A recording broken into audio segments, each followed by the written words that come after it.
যে ব্যক্তি কোনো বিপদ আপদে আপনজন মারা গেছে, কাছের কোনো মানুষ দুনিয়া থেকে চলে গেছে, সেজন্য সে গালে আঘাত করে, জামা বোতাম ছিঁড়ে চিৎকার চেঁচামেচি করে, অর্থাৎ অধৈর্য হয়ে যায়।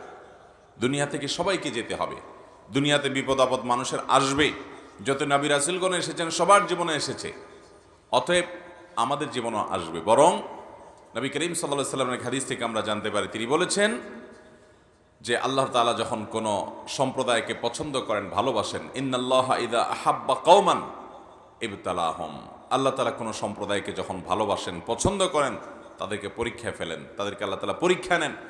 অতএব বিপদ আপদ এগুলো মানুষের জীবনের অংশ। আল্লাহ কোরআনেও বলেছেন, ওয়ালা নাবুলুন্নাকুম বিশাইইম মিনাল খাউফ ওয়াল জু' ওয়া নাকসিম মিনাল আমওয়াল ওয়াল আনফুসি ওয়াস সামারাত ওয়া বাশশিরিস সাবিরিন। আল্লাহ তাআলা পরীক্ষা নেবেন আমাদেরকে বিভিন্ন ক্ষয়ক্ষতি দিয়ে, বিপদ আপদ দিয়ে আমরা কতটা সবর করতে পারি। আর সবরকারীদের জন্যই সুসংবাদ রয়েছে। এই জন্য ভাইয়ের আমার, ধৈর্য ধারণ করা বিপদে এটা অনেক বড় একটা গুণ।